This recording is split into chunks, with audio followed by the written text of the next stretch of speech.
गौर से देखो इस आदमी को, इसकी भोली वाली शक्ल पे मत जाना। इसने वो गुनाह किया है जिसकी हम और आप जैसे सभ्य समाज के लोग कल्पना भी नहीं कर सकते। इस आदमी ने अपने गांव में अपनी खुद की जमीन पे कक्षा 1 से 8 तक के बच्चों के लिए स्कूल बनवाने का गुनाह किया है। और क्यों? क्योंकि सरकारी स्कूल 5 किलोमीटर दूर था, तो उस गांव के बहुत से बच्चे पढ़ नहीं पा रहे थे। वो तो भला हो उस गांव में रहने वाले कुछ जागरूक नागरिकों का, जिन्होंने ये अफवाह फैला दी कि अब्दुल नईम नाम का ये आदमी उस जगह पे मदरसा चला रहा था। जिसके बाद पंचायत ने एनओसी न होने का बहाना बनाकर उस स्कूल को तोड़ने का आदेश दे दिया।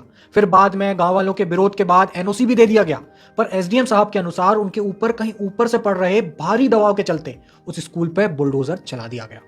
और मजे की बात पता है, ये स्कूल अभी पूरी तरह बनकर तैयार भी नहीं हुआ था। और उससे भी मजे की बात पता है, अब्दुल नईम ने स्कूल की मान्यता के लिए मध्य प्रदेश बोर्ड पे अर्जी लगा रखी थी। और सबसे मजे की बात पता है, 2000 की आबादी वाले उस गांव में बस 3 मुस्लिम परिवार रहते हैं।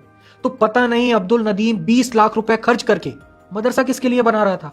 पर हमारे देश में मदरसे का नाम ही काफी है, उसके आगे पीछे लोगों को कहां ही कुछ दिखाई या सुनाई देता है। तो आओ झुककर सलाम करें 2014 में मिली आजादी के बाद पैदा हुए उन तमाम आत्म जुझारू धर्म के रक्षक लोगों को, जिन्होंने हर चीज में हिंदू मुस्लिम खोज निकालने की एक अद्भुत क्षमता विकसित कर ली है।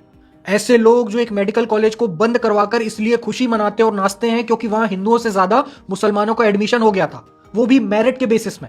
वैसे ठीक भी है, बच्चे इन स्कूलों और कॉलेजों में चाहे कितनी भी मेहनत क्यों ना करते, पर उस लेवल में कहां पहुंच पाते हैं जहां पे ये अनपढ़ धीरेन्द्र शास्त्री और सतुआ बाबा जैसे लोग पहुंच गए हैं, जिन्हें सरकारें अपने ऑफिशियल प्लेन से ट्रेवल करवाती हैं, जिनके लिए एक ऑन ड्यूटी पुलिस ऑफिसर अपने जूते उतारकर चरणों में भिज जाता है, जिनका प्रचार खुद इस देश का प्रधानमंत्री करता है। एक ऐसा पीएम जिसकी अपनी डिग्री का भी कोई अता पता नहीं है। एक ऐसा पीएम जो हनुमान जी को एक कहानी का हिस्सा बताकर उन पर वीडियो गेम बनाने की बात करता है और उनकी पतंग बनाकर आसमान में उड़ा जाता है। पर धर्म के नाम पे भावना आहत हो जाने वाले उसी बजरंगबली के नाम पे बने दल के आत्म जुझारू लोगों के मुंह से चू तक नहीं निकलती है। तो इस देश में अगर कोई सबसे बड़ा गुनाह है ना, तो वो है पढ़ लिख कर उस ज्ञान का उपयोग अपने देश, उसके पर्यावरण, उसके लोग और उन लोगों के अधिकारों के लिए आवाज उठाने के लिए करने का है। क्योंकि अगर तुम पढ़ लिख लिए तो फिर पूछने लगोगे ना कि जंगल में बैठे ब्राह्मण बिना संभोग किए अपने मंत्रों की शक्ति बस से अपनी धर्म पत्नी को मां कैसे बना दिया करते थे।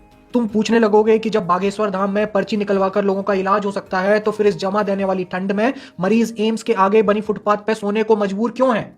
और धीरेन्द्र शास्त्री जब फूंक मारकर सबका इलाज कर सकता है, तो फिर हॉस्पिटल क्यों बनवा रहा है जिसका शिलान्यास स्वयं पीएम मोदी के द्वारा किया जाता है। तो अगर इस देश में सफल होना चाहते हो या जिंदा ही रहना चाहते हो, तो एक तो पढ़ो मत, और अगर धोखे से पढ़ लिख लिया तो फिर उस ज्ञान का उपयोग मत करो, वरना सोनम वांगचुक के जैसे जेल में ठूस दिए जाओगे।